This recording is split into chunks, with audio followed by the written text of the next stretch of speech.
What would our world look like if the most destructive conflict in human history ended almost as quickly as it began? Imagine this alternate timeline. World War II erupts in 1939-, but by late 1940, it's already over. No 6-year global struggle. No titanic battle stretching across continents. No drawn-out economic strain, no prolonged occupations. No atomic shadow over Hiroshima and Nagasaki. Just one explosive year that reshapes the world and then abruptly stops. In this documentary, we break down how an early end would alter the political map, the balance of power, the fate of nations, and the evolution of technology. We'll explore the rapid collapse of Nazi ambition, the survival or transformation of empires, and the unexpected ripple effects on the Cold War, decolonization, and modern geopolitics. We'll travel through Europe, Asia, Africa, and the Americas, tracing the shorter but still world-changing conflict. From the lightning diplomacy that could have halted the war, to the accelerated negotiations that reshaped borders, to the radically different technological progress that followed. Lean back and enjoy. When World War II erupts in September 1939, nobody imagines a scenario where the conflict would end after only 1 year.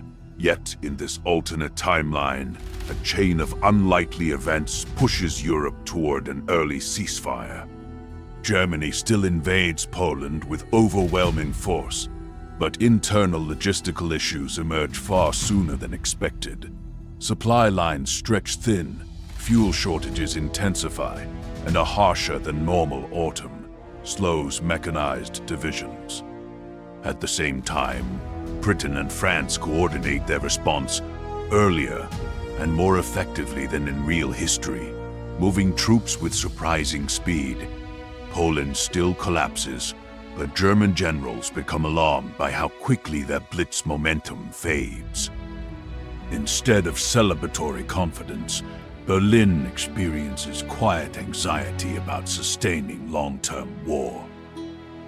As Germany turns west, the invasion of France begins with familiar ferocity. Yet a few key differences reshape the whole campaign. The British Expeditionary Force is larger and better entrenched, supported by more anti-tank guns and a stronger logistics network. French commanders, learning from early missteps, redeploy units more flexibly and avoid catastrophic encirclements.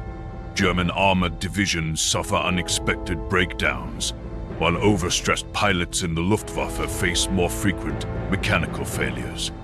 The RAF, having reinforced northern airfields earlier, pushes back harder than expected.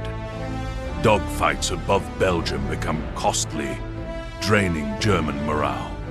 Though the Wehrmacht still gains territory, its advance lacks the unstoppable aura of the original timeline. Hitler grows frustrated, but his generals warn that pushing further risks overextension.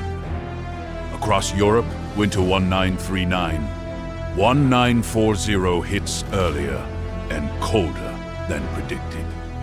Frozen rivers slow tank advances, muddy fields swallow supply trucks, and frontline troops endure miserable conditions. Both sides realize that sustaining a multi-year conflict will require enormous industrial output, yet none of them are prepared for such a burden. Germany's fuel reserves drop dangerously, forcing strict rationing. Britain grapples with shortages of artillery shells. France faces internal political pressure as civilian fear rises. Meanwhile, neutral nations Sweden, Switzerland, the Netherlands begin mediating discreet talks, worried that a total European collapse would devastate their economies. Slowly, diplomats from all sides start exploring the possibility of a temporary ceasefire. even though no coalition is truly ready to admit exhaustion publicly. Far to the east, the Soviet Union faces difficulties of its own. The Winter War against Finland becomes far costlier than Stalin anticipated. Soviet troops struggle with inadequate equipment, poor leadership, and brutal weather, undermining Stalin's confidence in any further territorial expansion. Additionally, internal purges leave the Red Army disorganized. Intelligence reports exaggerate German strength, convincing Stalin that entering the conflict prematurely could be catastrophic. These pressures create hesitation rather than aggression, destabilizing Stalin's grand strategy. For the first time, Moscow considers diplomatic quiet rather than opportunistic expansion. This reduces tension on Germany's eastern border and further encourages European mediators to push for broader de-escalation proposals. By spring 1940, political pressure inside Germany rises sharply. The economy strains under increasing military demands. Workers face long shifts, raw material shortages intensify, and public support begins to waver. Generals privately confront Hitler, explaining that without a year of reorganization, fuel imports, and industrial expansion, Germany cannot defeat France and Britain. Hitler, angry but cautious, recognizes the danger. He agrees to explore ceasefire proposals if they allow Germany to retain honor and security. Meanwhile, Allied leaders fear a prolonged war more than they admit. France worries about another devastating stalemate like World War I. Britain, though resilient, understands its industrial capacity is still ramping up. Both sides quietly signal openness to negotiation. Neutral nations seize the moment. Sweden, the Vatican, and Switzerland coordinate a multi-stage mediation plan, known unofficially as the Continental Armistice Framework. The proposal offers trade guarantees, partial demilitarization zones, and economic incentives to discourage renewed aggression. Crucially, it avoids forcing Germany to humiliation, recognizing that a punitive treaty could spark a future conflict. At first, both sides reject the idea publicly, but private conversations reveal growing interest.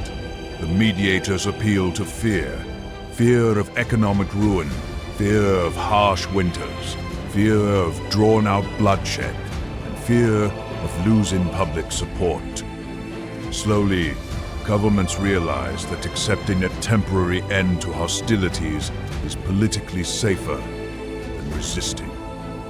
In June 1940, negotiations begin discreetly in Zurich. German diplomats demand recognition of their occupation of Poland and limited control in Western Europe. The Allies refuse, unwilling to validate aggression. Tensions surge, and talks nearly collapse several times. Yet the mediators persist, offering compromise clauses that allow Germany to withdraw from France while maintaining influence elsewhere. Britain focuses on restoring continental stability. France insists on security guarantees. Germany pushes for resource access, particularly Swedish iron and Romanian oil. Step by step, the discussions move closer to a deal. Although nobody is satisfied, everyone recognizes the alternative: escalating war with no clear victory path. On December 3rd, 1940, the world is stunned when an official ceasefire is announced. Hostilities immediately stop across Western Europe. Frontline soldiers, cold, exhausted, and traumatized, react with disbelief as orders shift from attack to withdrawal. German forces begin pulling out of France, returning to fortified defensive lines. The Allies halt major offensives and reposition troops cautiously. Newspapers worldwide explode with headlines declaring the conflict's sudden pause, though analysts debate whether it truly marks peace or simply a momentary cold breath between storms. Civilians rejoice, factories slow production, and political leaders frame the ceasefire as a strategic victory rather than an admission of weakness. Despite the armistice, the balance of power remains fragile. Germany still controls Poland, but lacks the resources to support heavy occupation. Britain and France fear Germany may resume aggression once its economy recovers. Smaller nations worry about becoming bargaining chips. Intelligence agencies intensify surveillance, collecting data on troop movements, industrial output, and diplomatic signals. Each country prepares contingency plans for a possible renewed war. Although Europe temporarily avoids further destruction, distrust remains the dominant force shaping decisions. Secret rearmament programs quietly begin on both sides, masked under defensive modernization. Peace exists on paper, but the continent breathes cautiously, sensing unresolved tension beneath the surface. By the end of 1940, Europe stands in an uneasy equilibrium. The one-year war ends without clear victors, without unconditional defeat, and without ideological resolution. Germany regroups, its leadership divided between diplomatic opportunists and hardline militarists who view the armistice as a temporary inconvenience. The Allies strengthen alliances, accelerate technological development, and reinforce colonial defenses. The Soviet Union watches from afar, uncertain but preparing. Instead of a devastating multi-year conflict, the world enters a decade defined by strategic maneuvering, covert operations, and political tension. This altered 20th century becomes less about total war and more about the constant shadow of a conflict that never fully went away. After the one-year war, Europe enters a precarious decade of political reshaping. Germany, weakened but still controlling Poland, retreats partially from France under the armistice terms. French and British governments seize the opportunity to rebuild their defenses and strengthen alliances, wary of renewed German aggression. Smaller nations like Belgium, the Netherlands, and Denmark renegotiate borders, seeking guarantees for neutrality. Across the continent, populations breathe cautiously, relieved that large-scale devastation halted, yet aware that instability still lingers. Early post-war treaties focus on trade access, territorial compromise, and diplomatic recognition, setting a stage that differs drastically from the drawn-out reconstruction after the actual World War II. Armies maintain readiness while nations plan long-term recovery. In Germany, the early ceasefire triggers a political struggle between the military and Nazi leadership. Hitler's authority is questioned by generals advocating for reconstruction and economic stabilization. Propaganda emphasizes a defensive, patriotic narrative to maintain public support.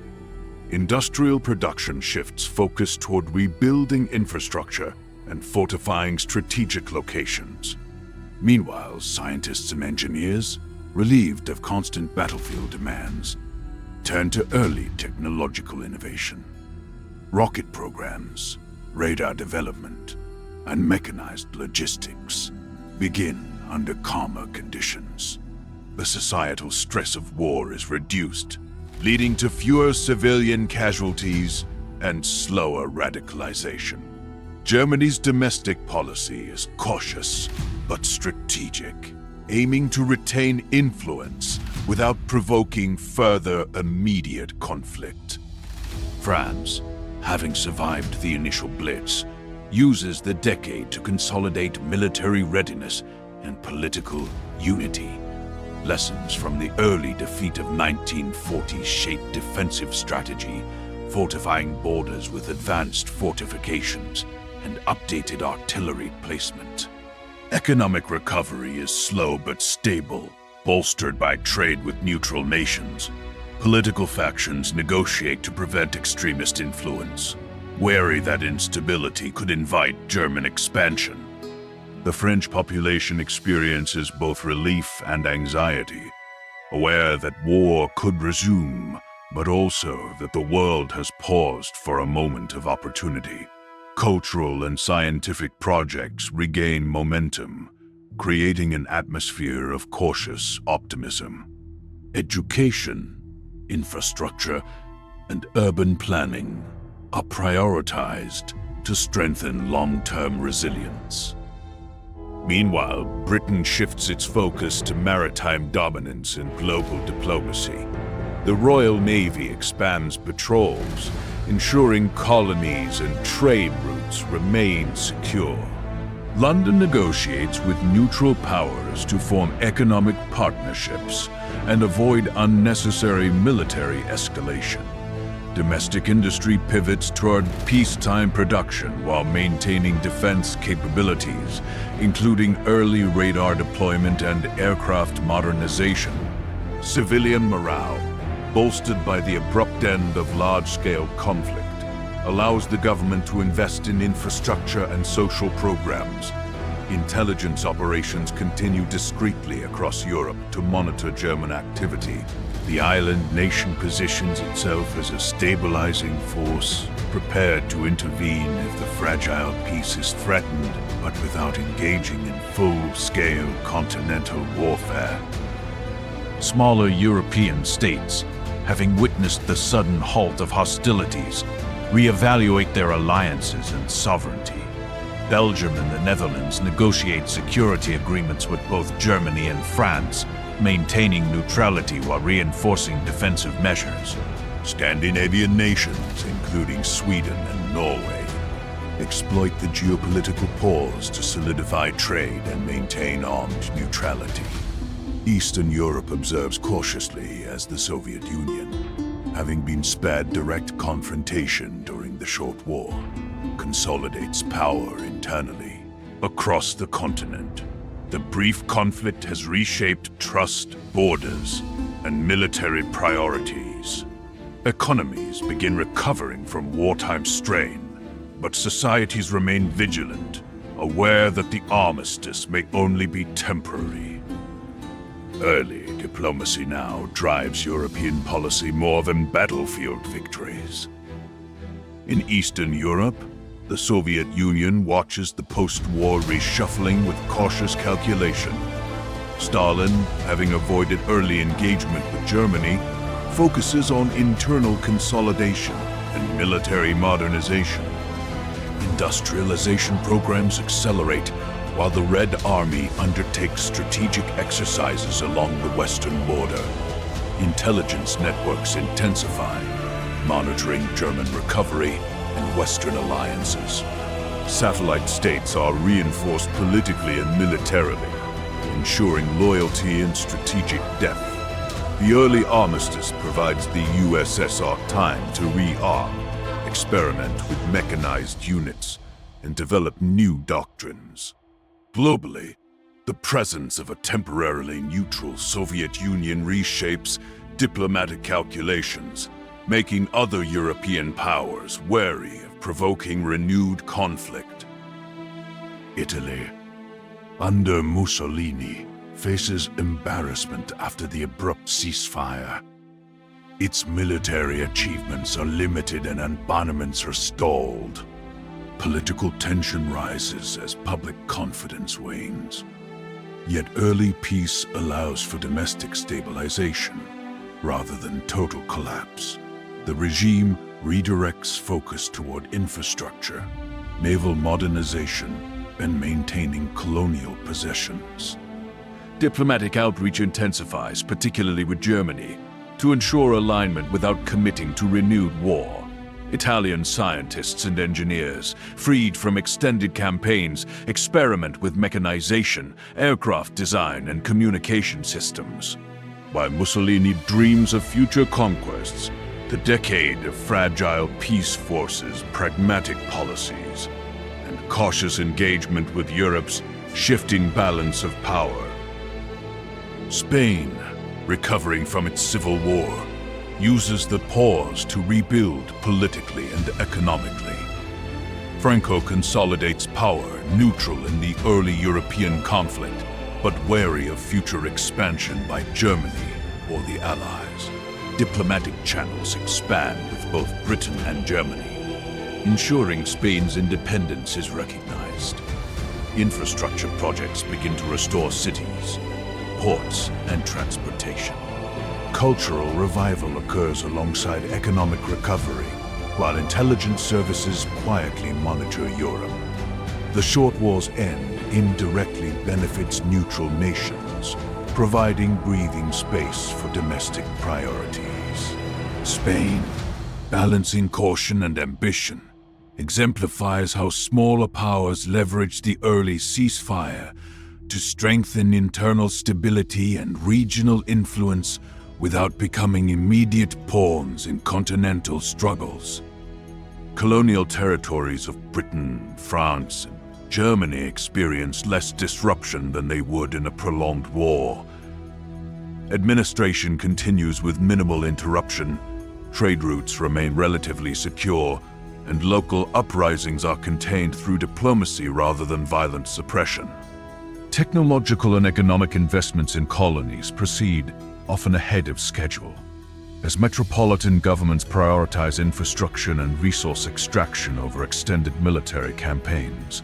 This early stabilization accelerates modernization in some regions, laying foundations for future independence movements under different timelines.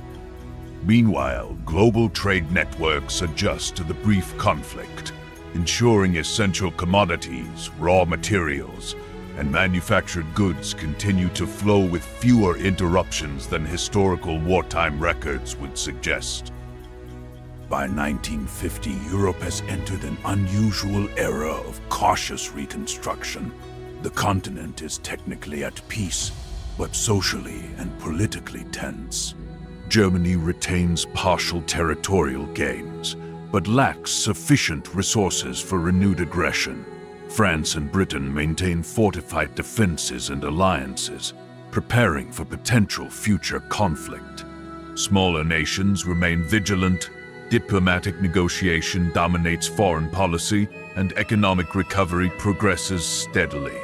Scientific and technological development accelerates under calmer conditions, while intelligence agencies monitor potential threats. The One-Year War has permanently altered European society, creating a period defined by strategy, preparedness, and subtle geopolitical maneuvering, rather than extended battlefield carnage. Europe survives, but the shadow of what could have been lingers. The abrupt end of World War II leaves the United States in a drastically different position. Without the prolonged conflict and the necessity for full-scale mobilization, America emerges economically strong but politically isolated. The absence of Pearl Harbor's destruction and no full engagement in Europe or the Pacific means the US avoids mass wartime casualties and industrial strain, yet never asserts global military dominance. Its society remains prosperous, yet inward-focused. Early technological innovations develop more slowly, as wartime pressures that accelerated nuclear research, radar, and aviation progress are absent. The American public, satisfied with economic stability and security at home, shows little interest in foreign entanglements, leaving Europe and Asia to resolve geopolitical tensions largely on their own. With Europe rebuilding cautiously after the One-Year War, the US government observes from afar. Diplomatic efforts focus on trade agreements, resource management, and economic influence rather than military intervention. American companies expand globally through commerce instead of conquest, shaping international markets and cultural exchange.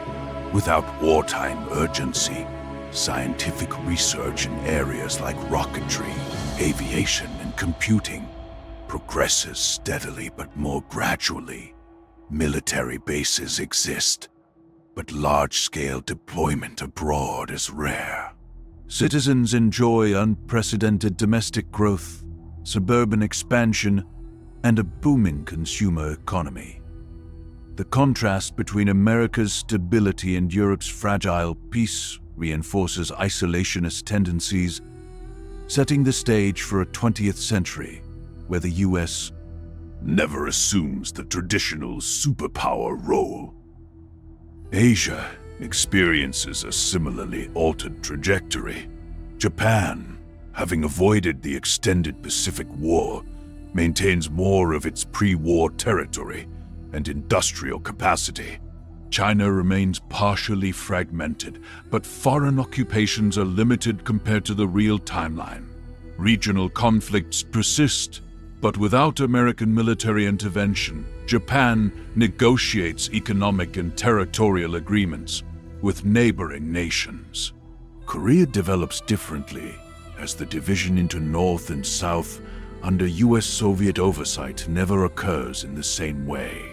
The Soviet Union gains more influence across the region, extending soft power into East Asia while carefully avoiding full-scale confrontation. This creates a multipolar environment where technology, trade, and diplomacy determine regional dominance rather than direct military force.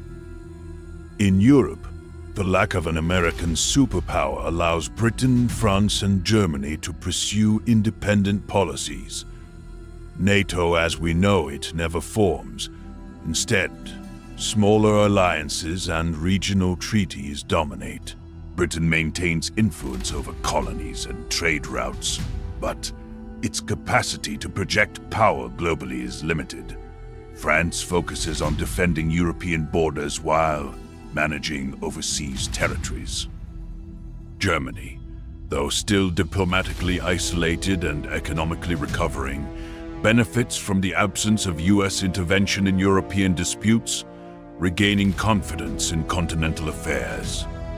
The Soviet Union, mindful of its own ambitions and wary of provoking renewed war, exerts soft power across Eastern Europe.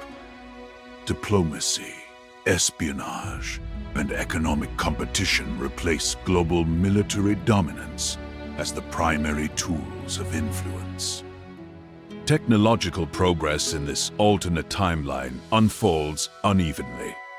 Without wartime acceleration, computers, jet aircraft, and nuclear research advance at a steadier, more predictable pace.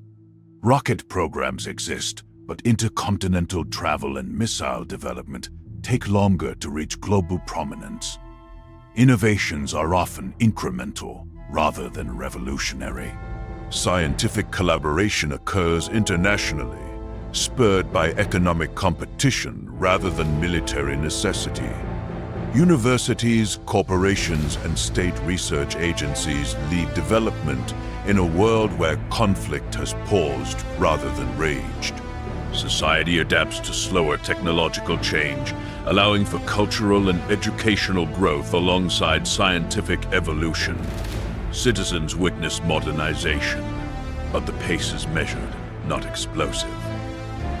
In Latin America, the absence of a dominant US superpower reshapes regional dynamics.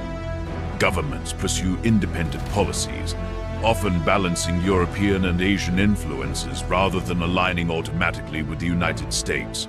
Economic development focuses on agriculture, mining, and nascent industrial sectors, with foreign investment carefully negotiated. Revolutions, coups, and political movements continue, but without large-scale American intervention, outcomes differ dramatically.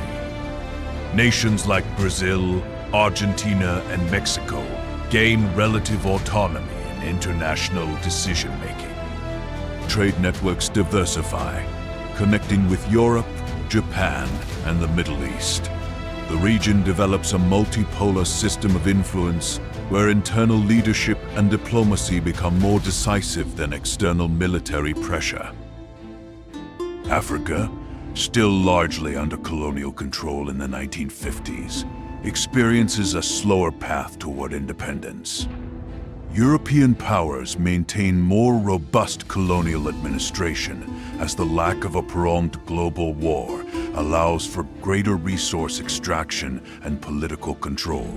Education, infrastructure, and urban development occur unevenly but steadily.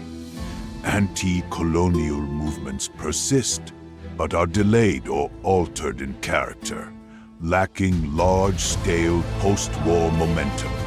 International organizations form later, and the balance of influence in African politics is heavily dependent on European rather than American oversight.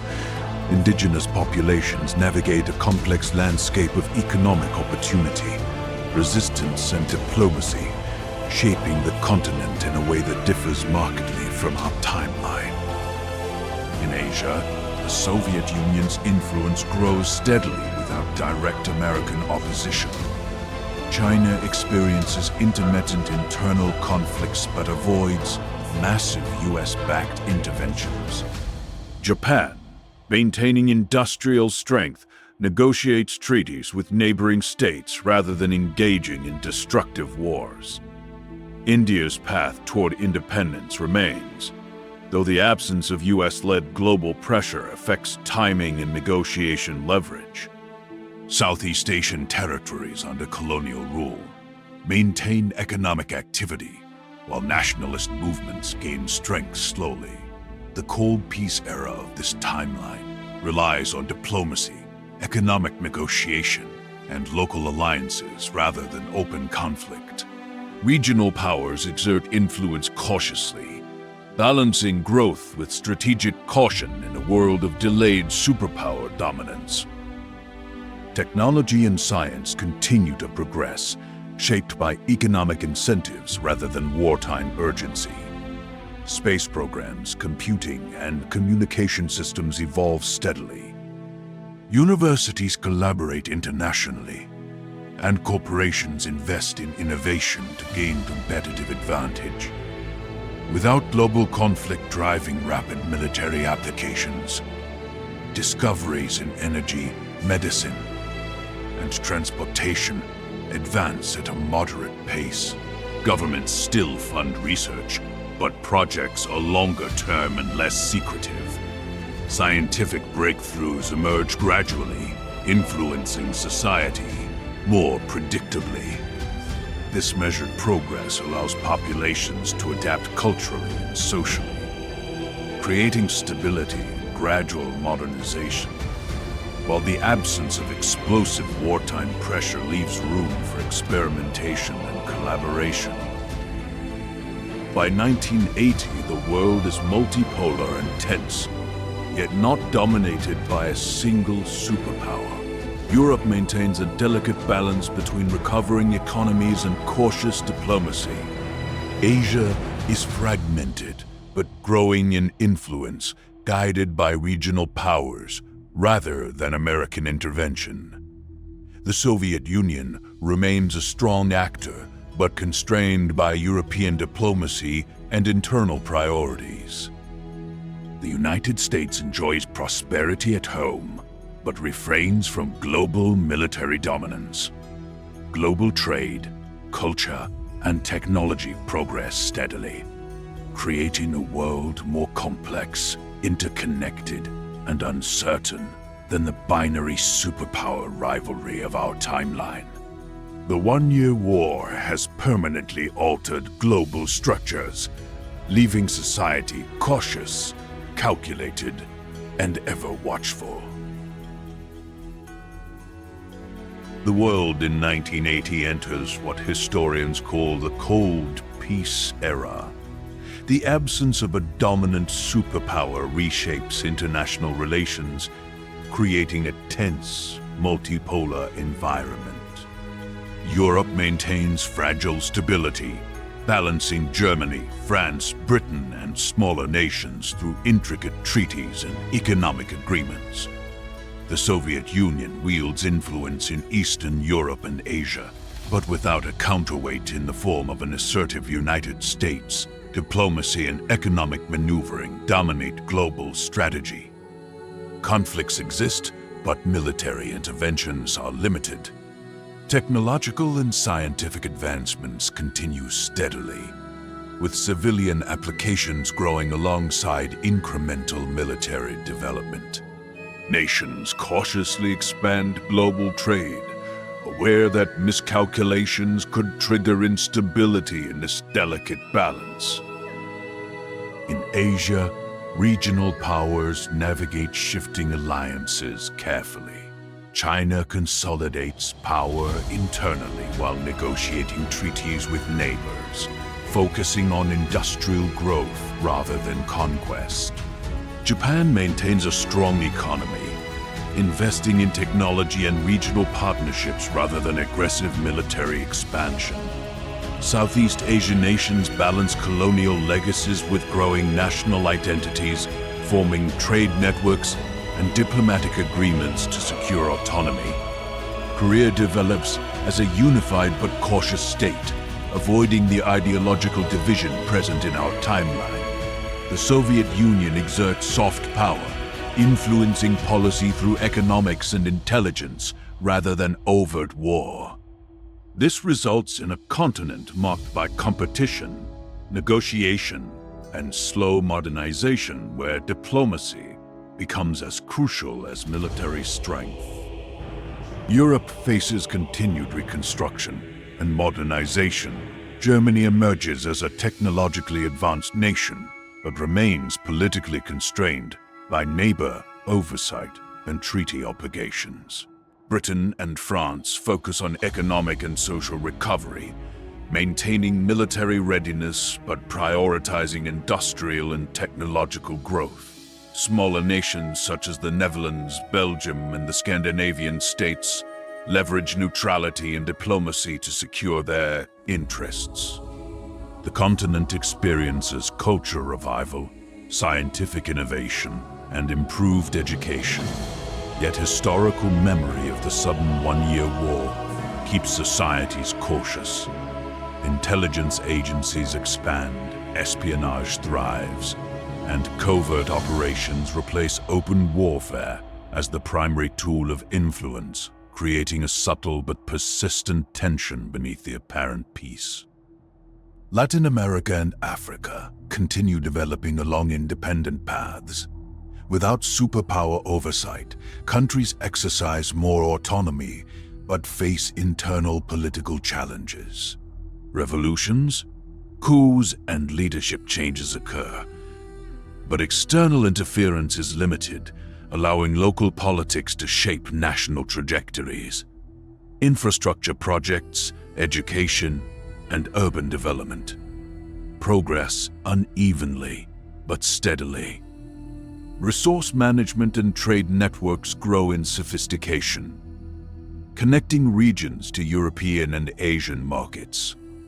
In Africa, delayed decolonization leads to extended European influence, yet internal social movements slowly assert themselves. Across continents, nations focus on cautious modernization, balancing economic growth with political stability in a world that avoids large-scale war but remains politically intricate. Science, technology, and culture flourish in the Cold Peace era.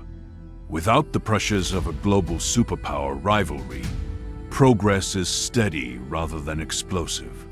Universities, research institutes, and corporations lead advancements in computing, communications, transportation, and energy.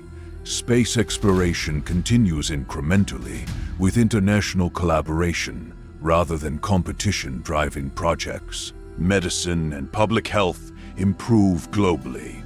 Aided by stable trade and communication networks, cultural exchange accelerates, blending ideas across continents. Societies benefit from measured technological growth, creating stability and adaptation rather than upheaval.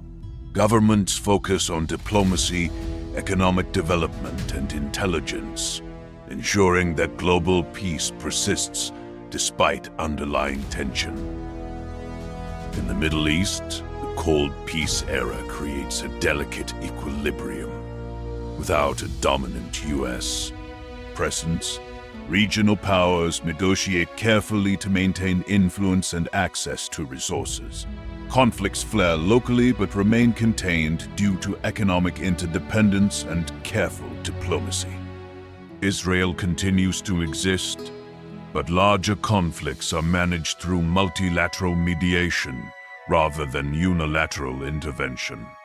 Oil-producing nations leverage economic power to secure political agreements, while military escalation is balanced by the mutual desire to avoid large-scale war.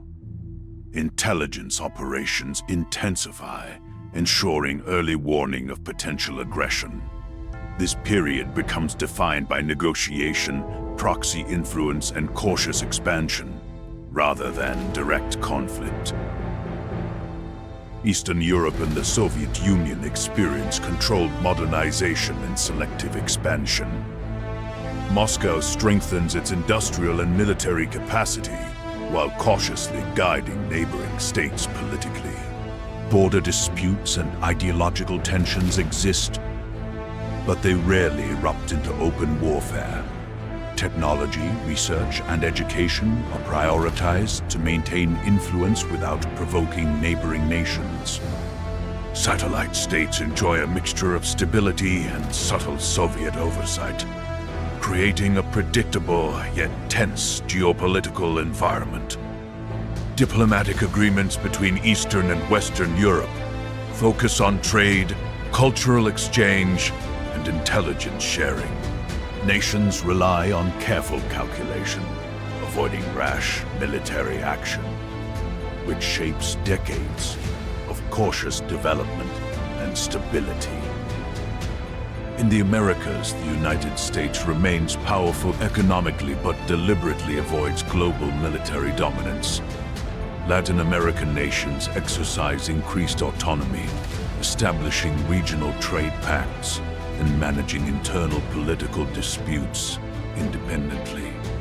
Canada and Mexico pursue bilateral cooperation while participating in broader continental diplomacy. North America becomes a center for technological innovation and commerce, yet foreign military engagement is minimal. Cultural influence spreads globally, from media to business, shaping societies without coercion.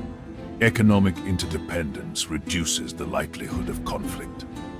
The lack of U.S. military projection abroad allows other regions to define their own geopolitical structures, resulting in a world where balance of power is multi-centered and carefully negotiated. Global technology and culture continue evolving steadily during the Cold Peace era.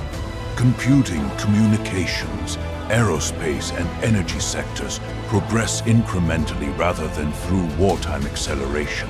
Collaborative research between nations becomes increasingly important, while espionage ensures that knowledge transfer remains a strategic tool. Education, media, and arts flourish under the relative stability, influencing social norms and political thought worldwide. Space exploration achieves milestones gradually, reflecting cooperation over competition.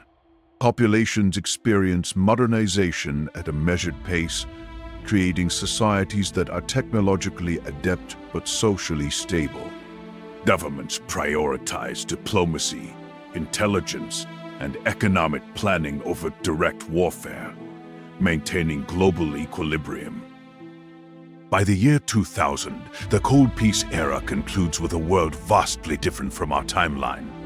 Multipolar power structures dominate. No single superpower commands global affairs, and international relations revolve around careful negotiation and economic leverage. Europe, Asia, Africa, and the Americas have developed independently, relying on diplomacy, intelligence, and technology to maintain balance. Conflicts are localized and rarely escalate into full-scale war.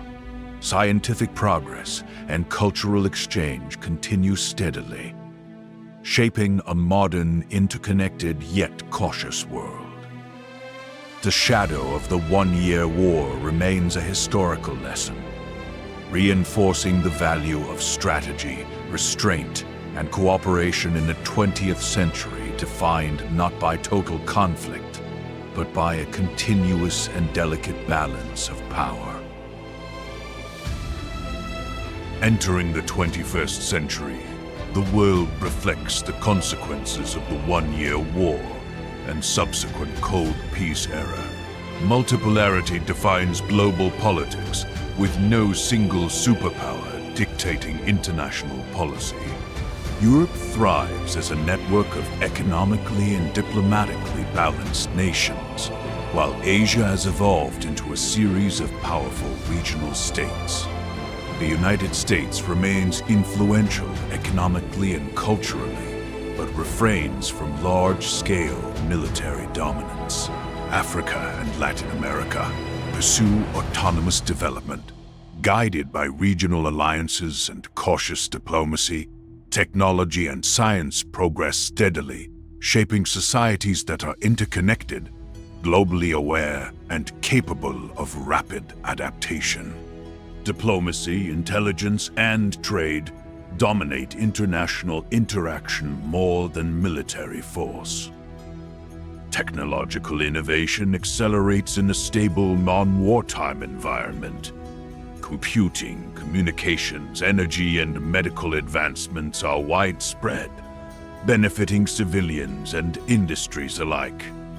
Space exploration advances through international collaboration rather than competitive arms races. Artificial intelligence and renewable energy gain traction sooner due to cooperative global efforts. Scientific collaboration transcends political borders, fostering a culture of shared knowledge. Nations prioritize sustainable development, infrastructure, and education, creating resilient societies. Populations experience cultural, economic, and technological modernization without the catastrophic disruption of total war. Stability allows for long-term planning, shaping global civilization in profound ways. Global diplomacy operates with unprecedented complexity. Regional powers in Europe, Asia, Africa, and Latin America negotiate constantly, balancing influence, resources, and alliances. Conflicts are localized, often resolved through economic incentives or mediated treaties rather than warfare. International institutions wield considerable authority, facilitating cooperation in trade, environment, and technology. Intelligence services monitor potential threats, maintaining equilibrium without escalating to open conflict. Nations invest heavily in strategic planning and diplomacy, understanding that stability preserves prosperity. Cultural exchange flourishes alongside economic and technological integration. Citizens experience a world more interconnected and cautious than any in our original timeline. The absence of a prolonged World War II and the one-year war's early end fundamentally reshaped society. Military cultures are smaller, more strategic, and less dominant in government. Civilian populations are larger, healthier, and more educated due to uninterrupted development. Cities, infrastructure, and industries grew steadily, avoiding total destruction and rapid post-war reconstruction. Scientific achievement progresses predictably, with major breakthroughs emerging from collaboration instead of wartime necessity. Economies are stable, markets interconnected, and societies less driven by fear of imminent conflict. Citizens witness a modern world defined by gradual progress, diplomacy, and technological integration rather than devastation and rapid military escalation. Culturally, humanity thrives under long-term stability. Education, media, and art flourish alongside technological progress. Global awareness grows through communication and shared innovation, while historical memory emphasizes the value of cautious strategy. Societies develop resilient political and economic structures, learning to manage risk without relying on total war.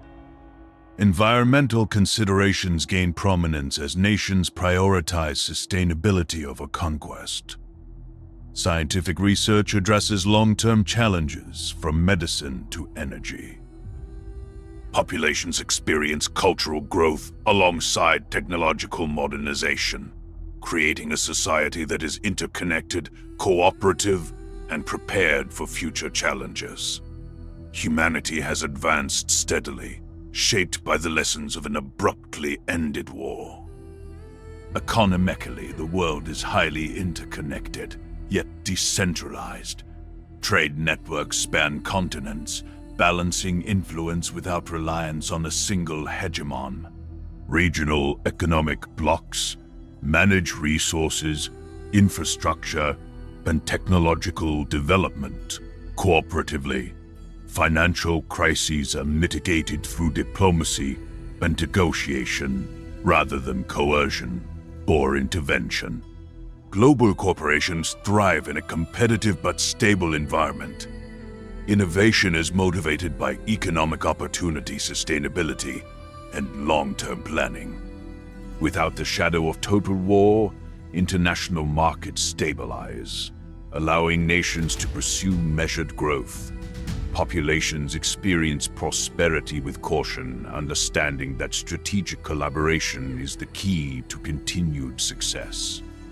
Environmentally, humanity benefits from continuous development rather than wartime devastation. Urban planning emphasizes sustainability, and renewable energy adoption accelerates in response to economic and technological collaboration. Global scientific networks coordinate climate research, conservation efforts, and resource management. Populations become more conscious of ecological impact as societies have the time and stability to prioritize long-term survival. Natural disasters are managed with coordinated infrastructure and technology. Humanity's relationship with the environment evolves responsibly, reflecting lessons learned from centuries of cautious expansion and measured progress. Stability allows ecological foresight to shape civilization's trajectory. International conflict exists, but is limited to diplomacy, cyber operations, and proxy competition, rather than open warfare. Intelligence networks dominate strategic planning, shaping negotiations and economic agreements. Regional disputes are often resolved through multilateral organizations, trade agreements, or technological leverage. Military action is restrained, employed only as a deterrent or last resort. The world experiences a cautious equilibrium where calculated decision-making and cooperation prevent large-scale destruction. Nations navigate global politics with subtlety, balancing ambition with prudence. Citizens enjoy a modern era defined by diplomacy and technology, rather than fear and devastation.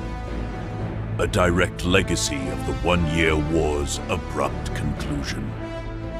Technology and culture intersect more profoundly than in our timeline. Artificial intelligence, advanced communications, and biotechnology develop incrementally, integrated into society rather than driven by wartime necessity. Education, research, and cultural exchange thrive globally. Scientific collaboration crosses borders seamlessly, fostering A world of shared innovation. Arts, media, and communication grow in tandem with technology, shaping global awareness and identity. Populations experience steady progress in knowledge, lifestyle, and interconnectedness. Societies are resilient, technologically capable, and culturally sophisticated, demonstrating how measured advancement can produce a world both prosperous and strategically balanced. By 2025, humanity stands at a crossroads of unprecedented stability and potential. Multipolarity defines global politics. Technology is advanced, yet responsibly managed. And societies are interconnected but cautious. The abrupt one-year war created a world where diplomacy, economics, and strategy replaced total warfare as the guiding forces of progress. Humanity has advanced steadily, culturally, and technologically, while avoiding the catastrophic consequences of prolonged global conflict. The present reflects lessons learned from history. Measured planning, careful negotiation, and scientific collaboration shape the modern era. Civilization thrives, aware that the balance of power must be preserved for future generations. The abrupt end of World War II after 1 year reshaped humanity's trajectory profoundly. Diplomacy replaced dominance, technological progress advanced steadily, and civilizations adapted to a multipolar world. The one-year war created a legacy of cautious strategy, measured growth, and interconnected stability. Global societies became resilient, technologically aware without enduring prolonged devastation. What do you think the world would look like if every major war ended abruptly? Could humanity achieve peace without sacrificing progress?